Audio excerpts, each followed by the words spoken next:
And now, Chapter 28. Lord Krishna fights with Banasura.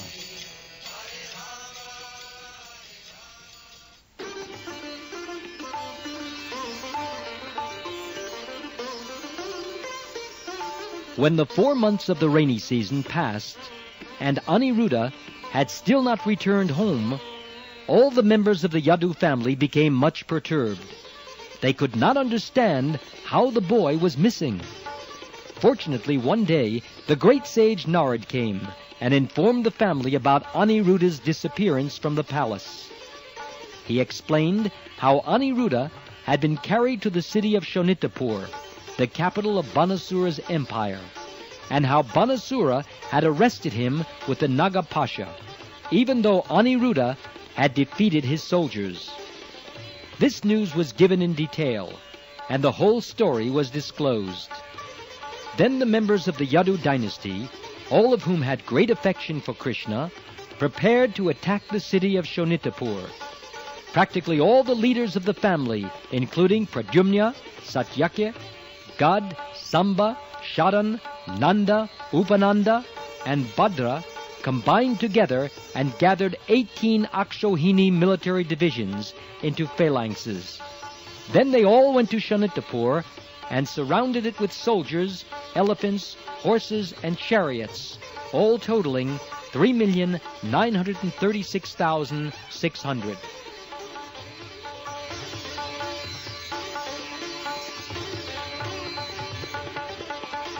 Banasura heard that the soldiers of the Yadu dynasty were attacking the whole city, tearing down various walls, gates, and nearby gardens.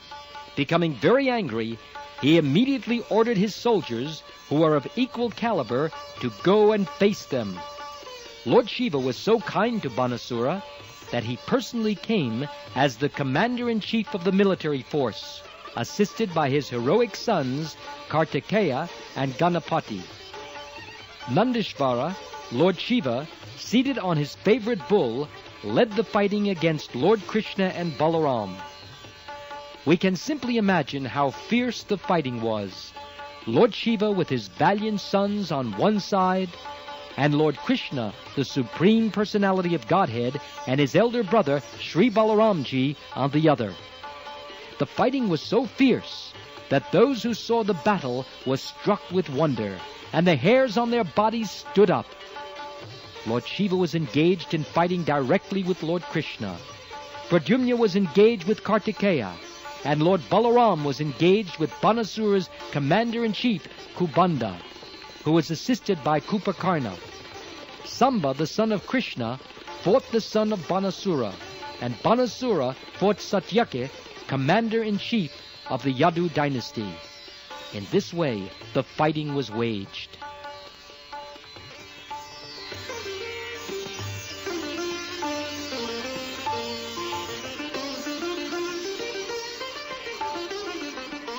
News of the fighting spread all over the universe. Demigods such as Lord Brahma from higher planetary systems, along with great sages and saintly persons, Siddhas, Charanas, and Gandharvas, all being very curious to see the fight between Lord Shiva and Lord Krishna and their assistants, hovered over the battlefield in their airplanes. Lord Shiva is called Bhutanatha, being assisted by various types of powerful ghosts and denizens of the inferno, such as Bhutas, Pretas, Pramatas, Guyakas, Dakinis, Pishachas, Kushamandas, Betalas, Vinayakas, and Brahma Rakshasas. Of all kinds of ghosts, the Brahma Rakshasas are very powerful. Brahmins transferred to the role of ghosts become Brahma Rakshasas. The Supreme Personality of Godhead, Sri Krishna, simply drove all these ghosts away from the battlefield, beating them with his celebrated bow, Sharangadanu. Lord Shiva then began to release all his selected weapons against the Personality of Godhead. Lord Sri Krishna, without any difficulty, counteracted all these weapons with counter-weapons. He counteracted the Brahmastra, similar to the atomic bomb, by another Brahmastra, and an air weapon by a mountain weapon. When Lord Shiva released a particular weapon, bringing about a violent hurricane on the battlefield, Lord Krishna presented just the opposing element, a mountain weapon, which checked the hurricane on the spot. Similarly, when Lord Shiva released his weapon of devastating fire, Krishna counteracted it with torrents of rain.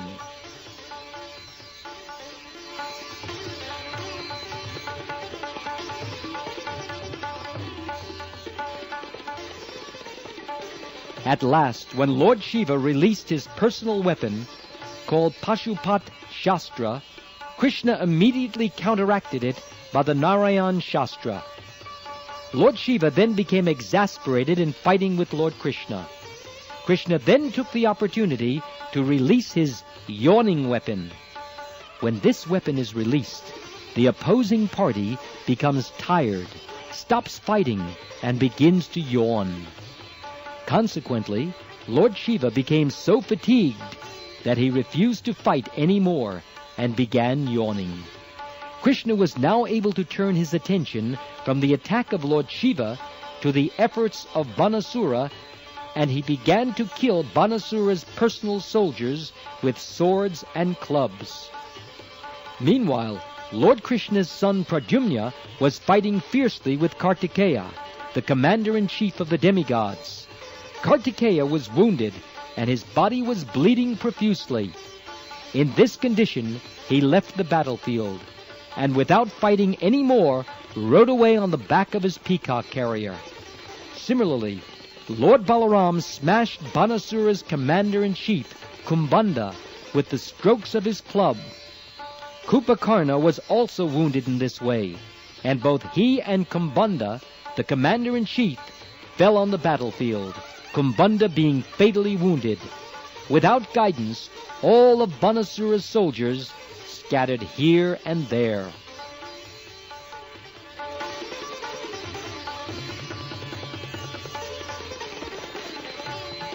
When Banasura saw that his soldiers and commanders had been defeated, his anger only increased. He thought it wise to stop fighting with Satyaki, Krishna's commander-in-chief, and instead directly attacked Lord Krishna. Now, having the opportunity to use his 1,000 hands, he rushed towards Krishna, simultaneously working 500 bows and 2,000 arrows. Such a foolish person could never measure Krishna's strength. Immediately, without difficulty, Krishna cut each of Banasura's bows into 2 pieces, and to check him from going further, made the horses of his chariot lie on the ground, so that the chariot broke to pieces. After doing this, Krishna blew his conch shell, Panchajanya. There was a demigoddess named Kotara, who was worshipped by Banasura, and their relationship was as mother and son. Mother Kotara was upset that Banasura's life was in danger, so she appeared on the scene. With naked body and scattered hair, she stood before Lord Krishna. Sri Krishna did not like the sight of this naked woman, and to avoid seeing her, he turned his face. Banasura, getting this chance to escape Krishna's attack, left the battlefield. All the strings of his bows were broken, and there was no chariot or driver, so he had no alternative than to return to his city. He lost everything in the battle.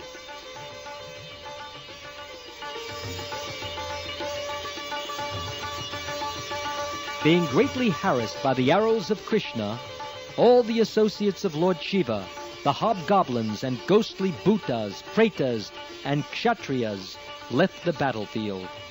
Lord Shiva then took to his last resort. He released the greatest death weapon known as Shivajvar, which destroys by excessive temperature. It is said that at the end of the creation, the sun becomes 12 times more scorching than usual. This 12 times hotter temperature is called Shivashvara. When the Shivashvara personified was released, he had 3 heads and 3 legs. And as he came toward Krishna, it appeared that he was burning everything to ashes. He was so powerful that he made blazing fire appear in all directions, and Krishna observed that he was specifically coming toward him.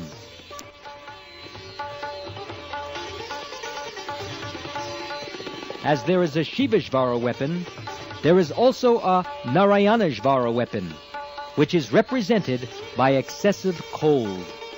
When there is excessive heat, one can somehow or other tolerate it.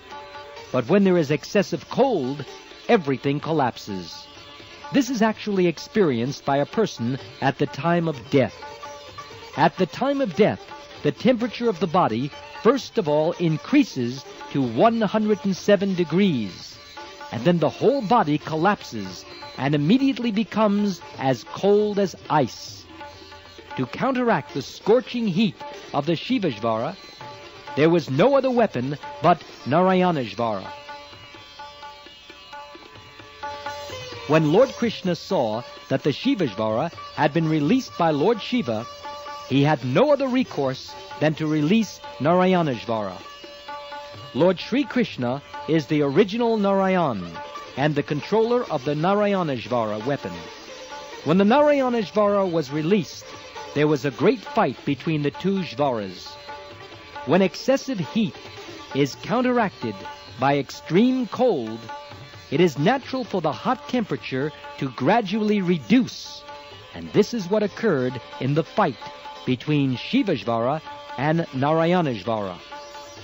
Gradually, Shivashvara's temperature diminished, and Shivashvara began to cry for help from Lord Shiva. But Lord Shiva was unable to help him in the presence of the Narayanashvara. Unable to get any help from Lord Shiva, the Shivashvara could understand that he had no means of escape outside of surrendering unto Narayan, Lord Krishna himself. Lord Shiva, the greatest of demigods, could not help him, what to speak of the lesser demigods. And therefore Shivashvara ultimately surrendered unto Krishna, bowing before him and offering a prayer, so that the Lord might be pleased to give him protection.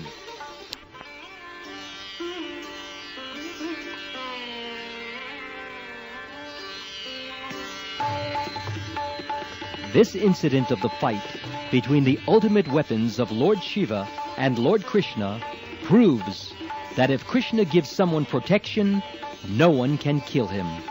But if Krishna does not give one protection, then no one can save him. Lord Shiva is called Mahadev, greatest of all demigods, although sometimes Lord Brahma is considered the greatest of all demigods because he can create, whereas Lord Shiva can annihilate the creations of Brahma.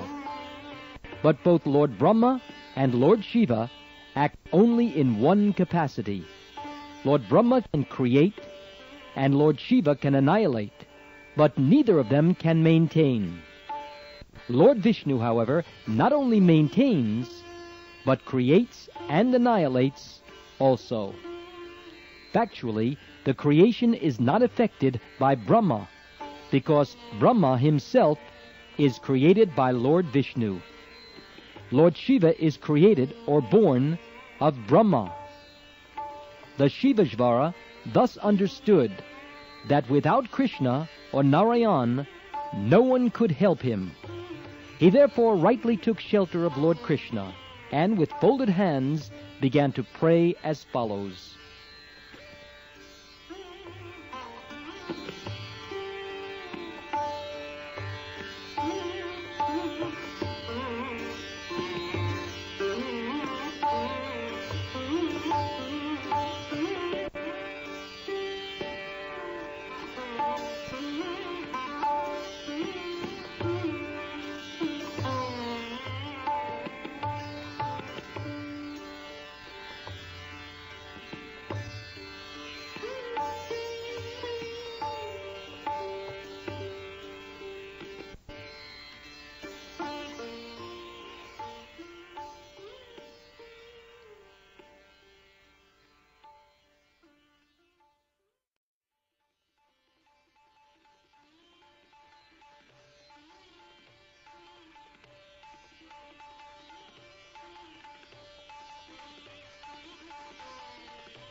My dear Lord, I offer my respectful obeisances unto you, because you have unlimited potencies. No one can surpass your potencies, and thus you are the Lord of everyone. Generally, people consider Lord Shiva the most powerful personality in the material world. But Lord Shiva is not all-powerful. You are all-powerful. This is factual. You are the original consciousness or knowledge. Without knowledge or consciousness, nothing can be powerful. A material thing may be very powerful, but without the touch of knowledge or consciousness, it cannot act. A material machine may be gigantic and wonderful, but without the touch of someone conscious and in knowledge, the material machine is useless for all purposes. My Lord, you are complete knowledge, and there is not a pinch of material contamination in your personality. Lord Shiva may be a powerful demigod because of his specific power to annihilate the whole creation. And similarly, Lord Brahma may be very powerful because he can create the entire universe. But actually, neither Brahma nor Lord Shiva is the original cause of the cosmic manifestation. You are the absolute truth, the supreme Brahman, and you are the original cause. The original cause of the cosmic manifestation is not the impersonal Brahman effulgence. The impersonal Brahman effulgence rests on your personality. As confirmed in the Bhagavad Gita, the cause of the impersonal Brahman is Lord Krishna. This Brahman effulgence is likened to the sunshine, which emanates from the sun globe. Therefore, impersonal Brahman is not the ultimate cause. The ultimate cause of everything is the supreme eternal form of Krishna. All material actions and reactions take place in the impersonal Brahman. But in the personal Brahman, the eternal form of Krishna, there is no action and reaction. My Lord, your body is therefore completely peaceful, completely blissful, and devoid of material contamination.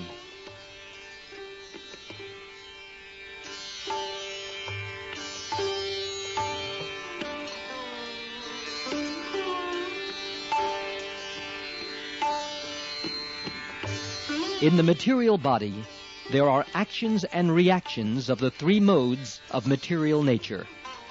The time factor is the most important element above all others because the material manifestation is affected by the agitation of time.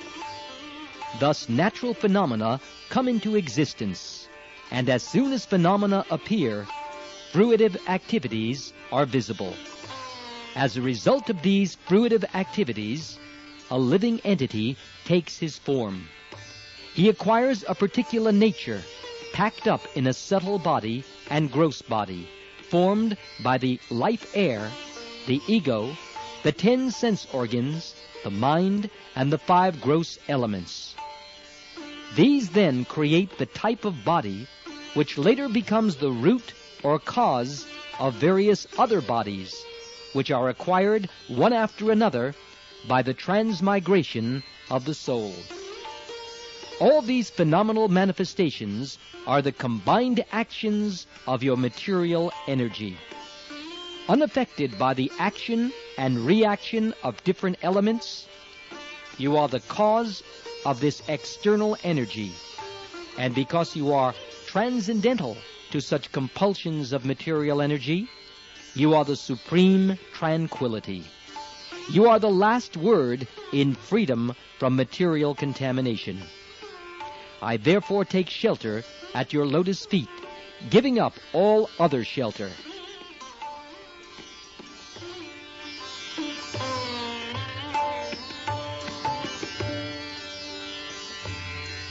My dear Lord, your appearance as the son of Vasudeva in your role as a human being is one of the pastimes of your complete freedom. to benefit your devotees and vanquish the non-devotees, you appear in multi-incarnations. All such incarnations descend in fulfillment of your promise in the Bhagavad Gita, that you appear as soon as there are discrepancies in the system of progressive life. When there are disturbances by irregular principles, my dear Lord, you appear by your internal potency. Your main business is to protect and maintain the demigods and spiritually inclined persons, and maintain the standard of material law and order. Simultaneous to the maintenance of such law and order, your violence to the miscreants and demons is quite befitting. This is not the first time you have incarnated. It is to be understood that you have done so many, many times before.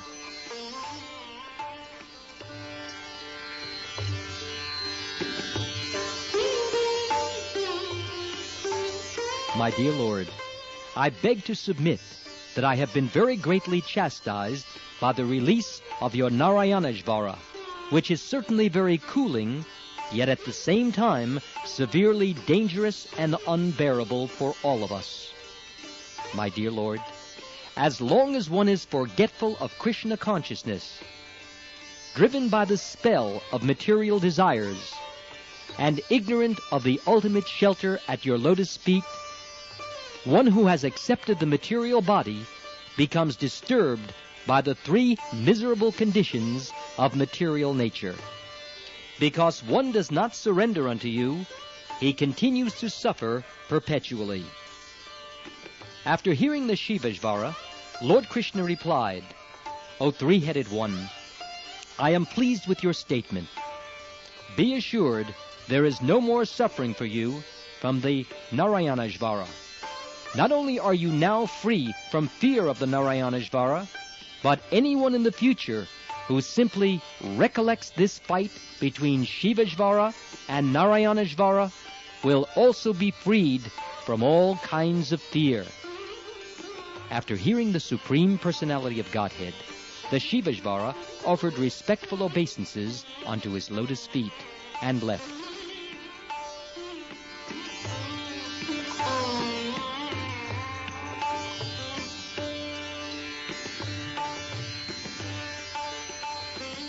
In the meantime, Banasura somehow or other recovered from his setbacks, and with rejuvenated energy returned to fight. This time Banasura appeared before Lord Krishna, who was seated on his chariot, with different kinds of weapons in his 1,000 hands. Very much agitated, Banasura splashed his different weapons upon the body of Lord Krishna like torrents of rain. When Lord Krishna saw the weapons of Banasura coming at him, like water coming out of a strainer, he took his sharp-edged Sudarshan disc and began to cut off the demon's 1,000 hands, one at a time, just as a gardener trims the twigs of a tree with sharp cutters. When Lord Shiva saw that his devotee Banasura could not be saved, even in his presence, he came to his senses and personally came before Lord Krishna and began to pacify him by offering the following prayers.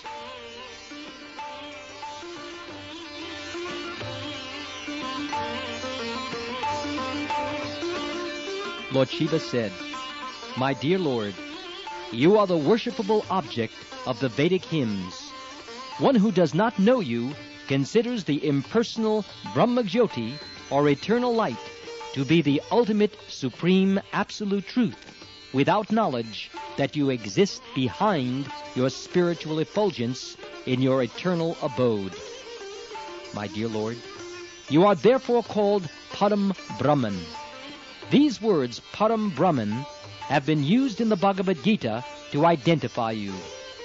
Saintly persons who have completely cleansed their hearts of all material contamination can realize your transcendental form, although you are all-pervading like the sky, unaffected by any material thing. Only the devotees can realize you, and no one else. In the impersonalist conception of your supreme existence, the sky is just like your navel, fire is your mouth, and water is your semen. The heavenly planets are your head. All the directions are your ears. The Urvi planet is your lotus feet.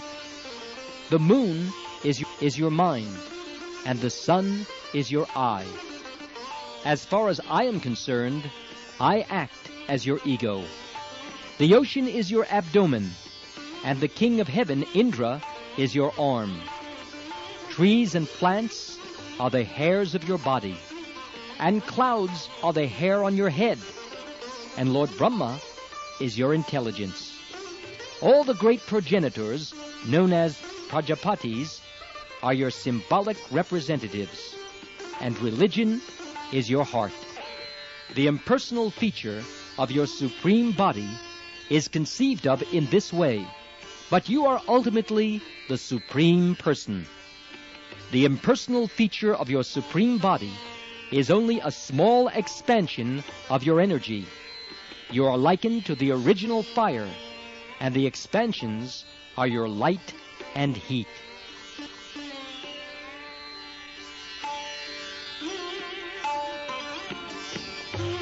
Lord Shiva continued, "My dear Lord, although you are manifested universally, different parts of the universe are the different parts of your body, and by your inconceivable potency, you can simultaneously be both localized and universal.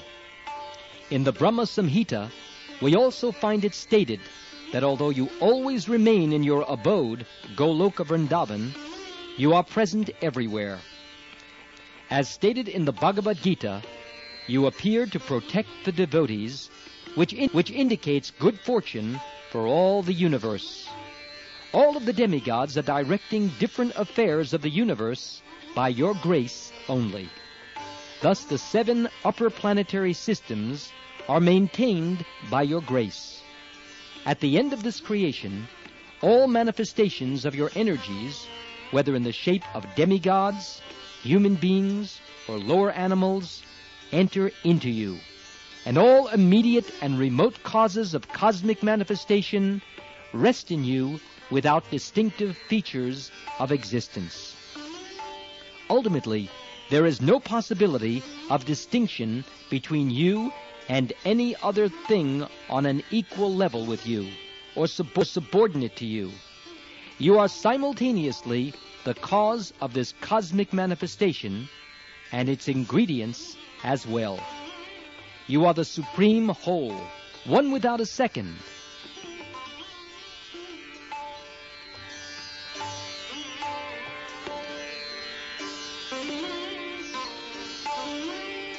In the phenomenal manifestation, there are 3 stages: the stage of consciousness, the stage of semi-consciousness in dreaming, and the stage of unconsciousness. But your Lordship is transcendental to all these different material stages of existence. You exist, therefore, in a 4th dimension, and your appearance and disappearance do not depend on anything beyond yourself. You are the supreme cause of everything. But for you, there is no cause. You yourself cause your own appearance and disappearance. Despite your transcendental position, my Lord, in order to show your 6 opulences and advertise your transcendental qualities, you have appeared in your different incarnations: fish, tortoise, boar, Nrsimha, Keshava, and others, by your personal manifestation. And you have appeared as different living entities by your separated manifestations. By your internal potency, you appear as the different incarnations of Vishnu, and by your external potency, you appear as the phenomenal world.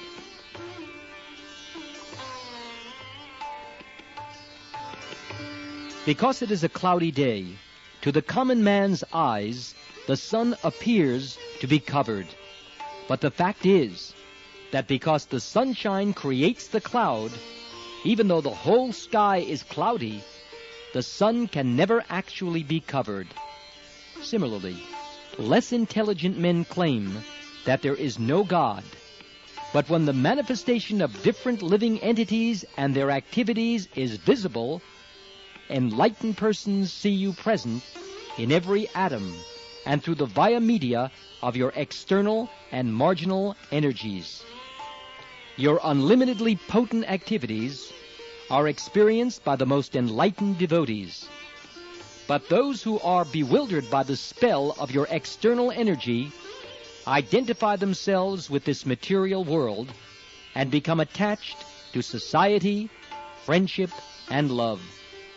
Thus they embrace the threefold miseries of material existence and are subjected to the dualities of pain and pleasure, sometimes drowning in the ocean of attachment and sometimes being taken out of it.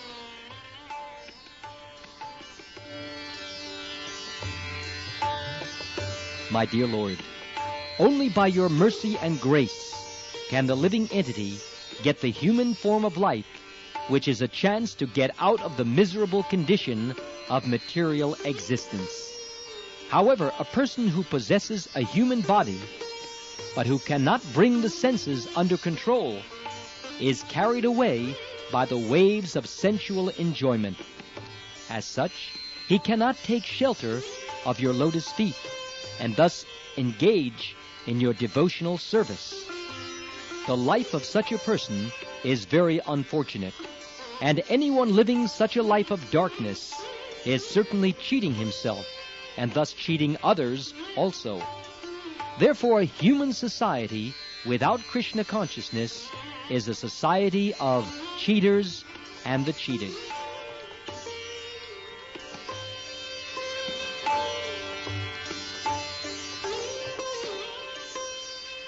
My Lord, you are actually the dearmost supersoul of all living entities, and the supreme controller of everything. The human being who is always illusioned is afraid of ultimate death.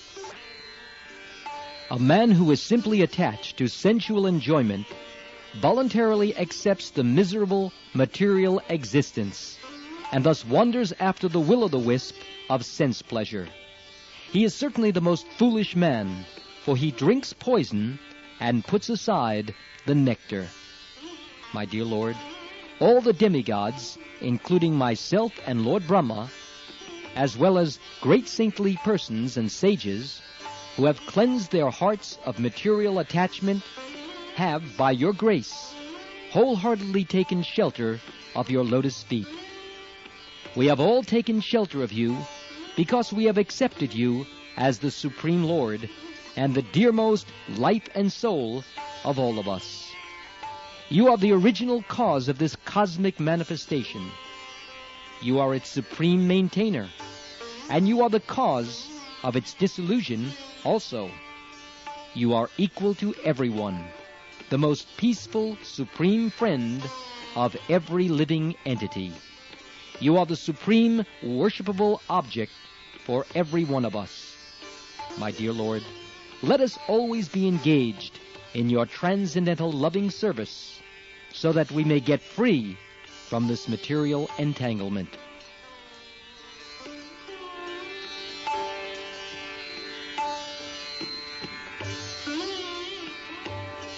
Last, my Lord, I may inform you that this Banasura is very dear to me. He has rendered valuable service unto me. Therefore I want to see him always happy. Being pleased with him, I have assured him safety. I pray to you, my Lord, that as you were pleased with his forefathers, King Prahlad and Bali Maharaj, you will also be pleased with him. After hearing Lord Shiva's prayer, Lord Krishna addressed him also as Lord and said, My dear Lord Shiva, I accept your statements, and I also accept your desire for Banasura. I know that this Banasura is the son of Bali Maharaj, and as such, I cannot kill him, for that is my promise.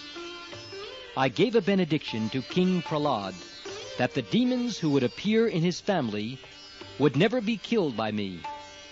Therefore, without killing this Banasura, I have simply cut off his arms to deprive him of his false prestige. The large number of soldiers he was maintaining became a burden on this earth, and I have killed them all to minimize the burden. Now he has 4 remaining arms, and he will remain immortal, unaffected by material pains and pleasures.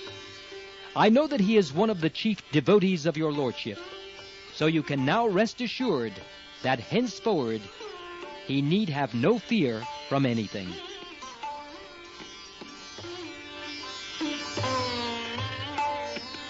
When Banasura was benedicted by Lord Krishna in this way, he came before the Lord and bowed down before him, touching his head to the earth. He immediately arranged to bring Aniruddha, along with his daughter Usha, seated on a nice chariot, and presented them before Lord Krishna. After this, Lord Krishna took charge of Aniruddha and Usha, who had become very opulent materially because of the blessings of Lord Shiva. Thus, keeping forward a division of 1 Akshohini of soldiers, Krishna began to proceed toward Dwarka. In the meantime, all the people at Dwarka, having received the news that Lord Krishna was returning with Aniruddha and Usha in great opulence, decorated every corner of the city with flags, festoons, and garlands. All the big roads and crossings were carefully cleansed and sprinkled with sandalwood pulp mixed with water. Everywhere was the flavor of sandalwood. All the citizens joined their friends and relatives to welcome Lord Krishna with great pomp and jubilation, and a tumultuous vibration of conch shells, drums, and bugles received the Lord. In this way, the Supreme Personality of Godhead, Krishna, entered his capital city, Dwarka.